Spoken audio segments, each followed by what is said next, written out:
सेवा पुस्तिका का संधारण और पे फिक्सेशन बना बीरबल की खिचड़ी।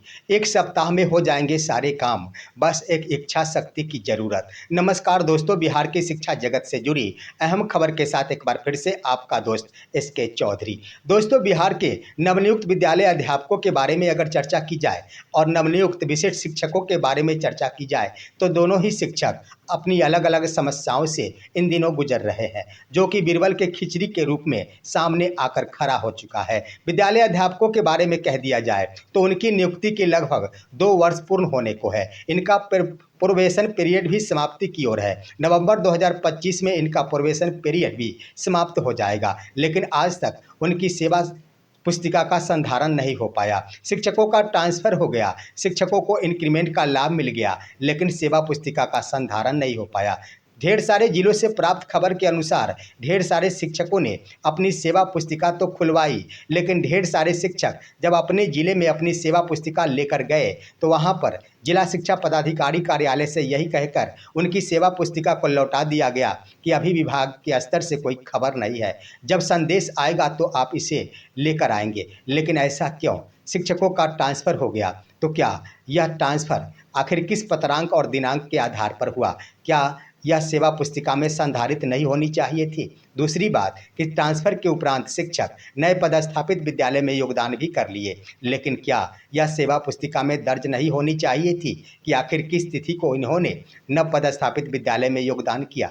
आखिर सेवा पुस्तिका रहेगी तभी तो। अभी भले ही शिक्षकों को यह कमी महसूस नहीं हो रही होगी कि सेवा पुस्तिका ना खुलने से आखिर भविष्य में कौन कौन सी हानियों का सामना करना पड़ेगा, लेकिन इतना ज़रूर है कि जब रिटायरमेंट की बारी आएगी, जिस समय शिक्षकों को रिटायरमेंट मिलने की बातें होगी, उस समय यह सेवा पुस्तिका काफ़ी अहम मायने रखेगा। लेकिन सेवा पुस्तिका आज तक नहीं खोला गया। आखिर क्यों नहीं खोला गया? आखिर विभाग चाहती क्या है? साथ ही साथ आइए हम आज के वीडियो में चर्चा करेंगे कि विशिष्ट शिक्षकों का यह पे फिक्सेशन बीरबल का खिचड़ी क्यों बन गया। इसे अमली जामा पहनाने में एक सप्ताह से ज़्यादा वक्त नहीं लगते, लेकिन विभाग की लापरवाही करे या फिर विभाग के द्वारा सेवा निरंतरता का इंतजार करे या फिर विभाग के द्वारा यहाँ पर कुछ और की मंशा कहे, इसी का इंतजार किया जाता रहा होगा, जिसके कारण आज तक विशिष्ट शिक्षकों का पे फिक्सेशन नहीं हो पाया। लेकिन मैं आज के वीडियो में बताऊंगा कि इच्छा शक्ति की ज़रूरत है। एक सप्ताह में तमाम विशिष्ट शिक्षकों का पे फिक्सेशन हो जाएगा, सिर्फ विभाग हमारी बातों पर अमल करे। दोस्तों, इससे पहले कहना चाहूँगा, अगर आपने अभी तक हमारे इस चैनल सुसत्य वचन को सब्सक्राइब नहीं किए हैं तो कृपया अभी सब्सक्राइब कर लेंगे, क्योंकि मैं आपको सच से रूबरू कराता हूं और आपकी समस्याओं को गंभीरतापूर्वक विभाग के पास पहुंचाता हूं।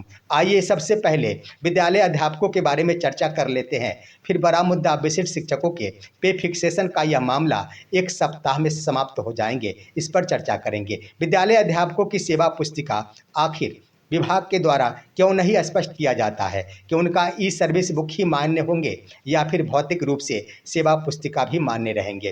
क्योंकि किसी भी ज़िले में यहाँ पर सेवा पुस्तिकाएँ तो खोल दी जाती है, लेकिन किसी ज़िले में ये बातें कही जाती है कि ई सर्विस बुक ही खुलेंगे, आपको भौतिक रूप से सेवा पुस्तिका की आवश्यकता नहीं पड़ेगी। लेकिन पड़ेगी। शिक्षा विभाग अगर कहती है कि आने वाले दिनों में शिक्षकों के रिटायरमेंट अवधि तक अगर पूर्ण रूपेण 100% डिजिटल व्यवस्था हो जाएगी, तो यह पत्र निकालकर शिक्षकों के बीच संदेश क्यों नहीं दे दिया जाता कि शिक्षकों को भौतिक रूप से सेवा पुस्तिका संधारित करवाने की आवश्यकता नहीं है या फिर सेवा पुस्तिका खुलवाने की आवश्यकता नहीं है। जो भी व्यवस्थाएं होंगी अब यह ई सर्विस बुक में ही होंगे, तो शिक्षक इधर उधर कार्यालयों का चक्कर नहीं लगाते, शिक्षक परेशान नहीं होते कि हमारा ट्रांसफ़र हो गया लेकिन योगदान और नव पदस्थापित विद्यालय का यह संधारण हमारी सेवा पुस्तिका में नहीं हो पाई। शिक्षकों को इंक्रीमेंट का लाभ भी मिल गया, 2-2 इंक्रीमेंट एचआरएमएस के माध्यम से इस जुलाई महीने के वेतन में जोड़कर भी दे दिए गए।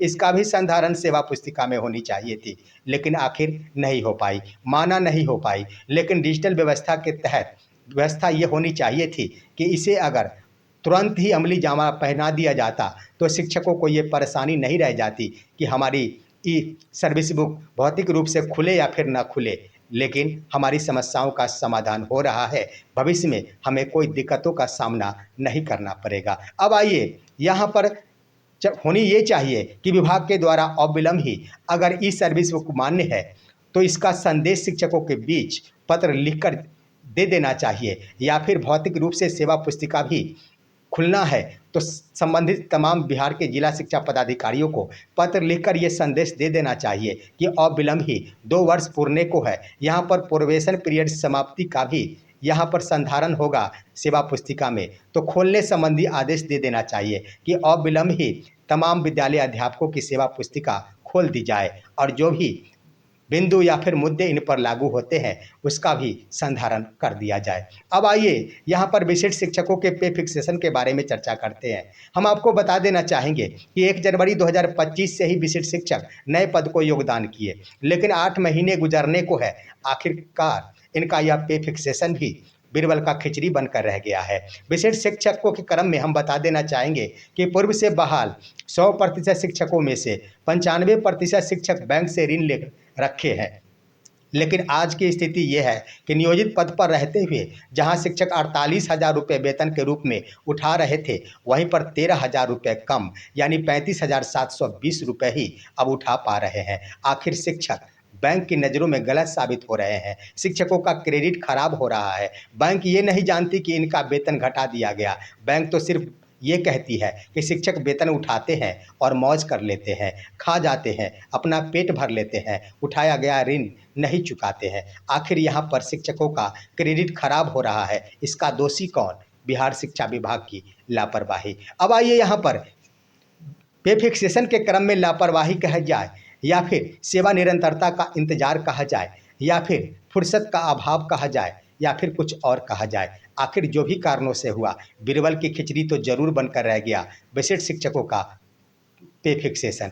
इसी क्रम में आपने देखा होगा कि वित्तीय वर्ष समाप्ति की ओर थे, उसी वक्त पत्र निकाला गया था कि प्रथम इंडेक्स के आधार पर ही शिक्षकों का वेतन भुगतान किया जाए, क्योंकि वित्तीय वर्ष समाप्ति की ओर है। लेकिन अब वित्तीय वर्ष समाप्ति के बाद भी 5 महीने गुजरने को है, आज तक शायद वित्तीय वर्ष 24-25 समाप्त नहीं हुआ। शिक्षा विभाग की नज़रों में पे फिक्सेशन उनका नहीं हो पाया, उनका जो हक अधिकार था, जो उनका ओरिजिनल बेसिक पे मिलना चाहिए था, आज तक उसके आधार पर वेतन का भुगतान नहीं हुआ। अब यहाँ पर होना क्या चाहिए? अभी भी वक्त है, विशिष्ट शिक्षकों का पे फिक्सेशन 1 सप्ताह में निपटारे कर लिए जाएंगे। इसके लिए इच्छा शक्ति की ज़रूरत है। मैं कहना चाहूँगा कि आपने ट्रांसफ़र कर दिया ई शिक्षा कोष के माध्यम से, यानी ऑनलाइन व्यवस्था के तहत आपने शिक्षकों का पदस्थापन, जो बीपीएससी टीआरई 3 के विद्यालय अध्यापक हो, उनका नियुक्ति पत्र हो, उनका नव पदस्थापन पत्र हो, योगदान पर पत्र हो, आपने ई शिक्षा कोष के माध्यम से ही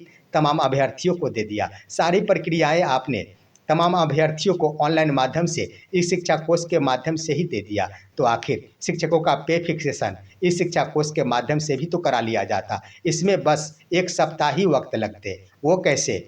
शिक्षकों के योगदान के क्रम में जिस वक्त उन्होंने योगदान शुरू किया, विशिष्ट शिक्षक हो या विद्यालय अध्यापक हो, योगदान के तुरंत बाद ही इनकी टेक्निकल ज्वाइनिंग ली जाती है। विशिष्ट शिक्षकों के बारे में कह दिया जाए तो जिस वक्त इन्होंने योगदान किया उस वक्त भी उनका टेक्निकल ज्वाइनिंग कराया गया था। उसमें इस बात का भी उल्लेख किया गया था कि जिस तिथि को ये योगदान कर रहे हैं उस तिथि को आखिर उनका नियोजित पद का वेतनमान कितना है, आखिर किस समय में इन्होंने विशिष्ट शिक्षक का यह पद योगदान किया, आखिर इनके जन्म तिथि क्या है, इनके पूर्व की सेवा अवधि क्या है, तमाम बातों का उल्लेख किया गया था टेक्निकल ज्वाइनिंग में। तो आखिर पे फिक्सेशन में रह क्या गया? जब टेक्निकल ज्वाइनिंग करा ही ली गई, HRMS पर पोर्टल पर ऑनबोर्डिंग का कार्य ही संपन्न हो चुका है, तो यहाँ पर पे फिक्सेशन तो बड़े ही आसानी ढंग से हो जाती। शिक्षक का सारा डेटा उपलब्ध है शिक्षा विभाग के पास, शिक्षकों के पास ई शिक्षा कोष अपना आईडी है, ई शिक्षकों का अपना आईडी भी है, ई शिक्षा कोष पोर्टल पर उनका भी नाम दर्ज है, सारी सुविधाएं उनको ई शिक्षा कोष से ही प्राप्त हो रही है। तो आखिर सारे डाटा उपलब्ध हो जाने के बाद ही शिक्षकों का पूर्व का वेतनमान का डेटा भी उपलब्ध है, शिक्षकों के जन्म तिथि उपलब्ध है, शिक्षकों के पूर्व की योगदान तिथि उपलब्ध है, शिक्षकों के नव नियुक्ति के आधार पर नए योगदान की तिथि भी उपलब्ध है। तो इन तमाम बिंदुओं के आधार पर इन सभी शिक्षकों का 1 सप्ताह के अंदर ही पे फिक्सेशन किया जा सकता था और इन पे फिक्सेशन के उपरांत तमाम पे फिक्सेशन स्लिप ई शिक्षा कोष पोर्टल के माध्यम से ही शिक्षक के आईडी पर भेज दिया जाता और शिक्षक उसे या तो अपने पास सुरक्षित कर लेते या फिर इसे अपनी सेवा पुस्तिका में साट देते। जैसे कि वर्ष 2021 में शिक्षकों का पे फिक्सेशन हुआ था डिजिटल के माध्यम से, ठीक वही डिजिटली व्यवस्था होनी चाहिए थी। शिक्षा विभाग के पास 1 सप्ताह का वक्त, इसी अगस्त महीने में चाहे तो शिक्षा विभाग इन क्रियाकलापों को पूर्णतया संपन्न करा सकती है। 1 सप्ताह का समय लगेगा और अगस्त महीने का पूरा वेतन नई व्यवस्था के तहत बढ़े हुए वेतनमान के रूप में शिक्षकों का, विशिष्ट शिक्षकों का जो मूल बेसिक पे होगा उसके रूप में भी दिया जा सकता है। बस शिक्षकों को अप्लाई करने की भी आवश्यकता नहीं पड़ेगी। विशिष्ट शिक्षक हो, उन्हें कार्यालयों का चक्कर नहीं लगाना पड़ेगा, उन्हें वेतन निर्धारण प्रपत्र भरना नहीं पड़ेगा। विभाग के पास सारी सुविधाएं और साथ ही साथ सारे डेटा भी उपलब्ध है। आखिर विभाग इस कार्य को, छोटे से कार्य को बीरबल का खिचड़ी क्यों बना दी? इसके पीछे का रहस्य भी जानेंगे तो मेरा जहां तक मानना है कि विभाग के स्तर से यही आशा देखी जा रही थी कि इस मुद्दे को बिहार के मुख्यमंत्री श्री नीतीश कुमार के द्वारा मुखार बिंदु से एक बड़े तोहफे के रूप में प्रस्तुत किया जाए। वो अपने मुखार बिंदु से कह दे कि शिक्षकों का बढ़ा हुआ वेतन मिल जाए, शिक्षकों को पूर्व का जितना भी एरियर है उसका भुगतान कर दिया जाए। इसी का शायद इंतजार किया जा रहा होगा, लेकिन ऐसी बात नहीं। अब तो 15 अगस्त का दिन भी समाप्त हो गया। आखिर बल्ले बल्ले मुख्यमंत्री का शिक्षक कैसे करेंगे जब भूखे पेट रहेंगे, उनके बच्चे बीमार रहेंगे, उनके बूढ़े माता पिता की इलाज पैसों के अभाव में नहीं हो पाएंगी, बैंक वाले शिक्षक को परेशान करेंगे ऋण की अदायगी के लिए। तो क्या यहाँ पर सोचने वाली बात है कि चाहे कुछ भी दे दिया जाए, क्या शिक्षक मुख्यमंत्री का गुणगान करेंगे? कदापि नहीं करेंगे। यहाँ पर विचार करनी चाहिए। हद की भी सीमा होती है, सहन शक्ति की भी सीमा होती है। 8 महीने गुजरने को है, 13-13 हज़ार रुपये आखिर कब तक उठाते रहेंगे? सवाल उठता है कि यहाँ पर गंभीरतापूर्वक एक मानवता का विचार अपनाते हुए विभाग को चाहिए कि शिक्षकों का पे फिक्सेशन बस डिजिटली व्यवस्था के तहत, डिजिटल साइन के तहत उनके जो डेटा निश्चित रूप से जो टेक्निकल ज्वाइनिंग के क्रम में लिए गए थे उसके आधार पर जारी कर दिया जाए, उनका पे फिक्सेशन जारी कर दिया जाए। उनका जो बेसिक पे हो वह अगस्त महीने का वेतन उसी के आधार पर भुगतान कर दिया जाए। ज्यों ही यह अगस्त महीने का वेतन उनका बढ़ा हुआ बेसिक पे के आधार पर होगा, उसके 1 सप्ताह भी नहीं लगेंगे, 2 से 3 दिनों के अंदर उनका बकाया वेतन भी भुगतान हो जाएगा, क्योंकि HRMS पर सारे डेटा ऑनबोर्डिंग हो चुके होंगे। यहाँ पर विभाग की लापरवाही यहाँ पर इस रूप में देखी जा सकती है कि अब तो ट्रांसफ़र के मुद्दे को भी रोक दिया गया। शिक्षकों का ट्रांसफ़र भी शिक्षक अब खुद ही अपने हाथों से कर रहे हैं। विभाग भी यहाँ पर गौण है, विभाग को कुछ भी नहीं करना पड़ रहा है। तो आखिर विभाग के अधिकारी किस कार्य में व्यस्त है?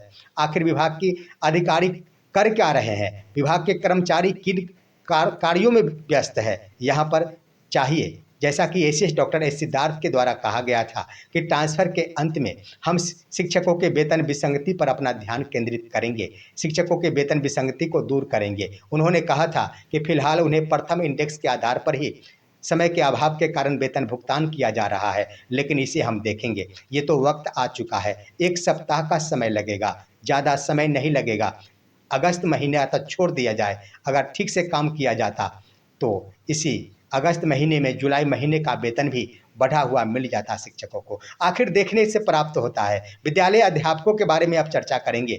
उन्हें एक साथ 2-2 इंक्रीमेंट दे दिए गए हैं। जुलाई महीने का वेतन उन्हें 2-2 इंक्रीमेंट बढ़ा कर दिया गया है। उसी आधार पर बस HRMS पर ही तो अपडेट करने की बातें हैं। मेरा मानना है कि हमारे इस वीडियो के माध्यम से विभाग अगर गंभीरतापूर्वक विचार करती है, अमल करती है, बस टेक्निकल ज्वाइनिंग पर आधारित डेटा के आधार पर ई शिक्षा कोष के माध्यम से ही डिजिटली व्यवस्था के तहत बिना शिक्षकों के द्वारा वेतन प्रपत्र भरे हुए, बिना कोई अप्लाई किए हुए ही शिक्षकों का यह पे फिक्सेशन किया जा सकता है। बस इच्छा शक्ति की ज़रूरत है। दोस्तों, आपका क्या राय है इन मुद्दों पर? आप अपनी राय कमेंट के माध्यम से दीजिए। हमारे इस वीडियो को लाइक कीजिए और अब दीजिए अपने दोस्त को इजाज़त। हम फिर मिलेंगे आपसे अगले वीडियो में। तब तक के लिए नमस्कार।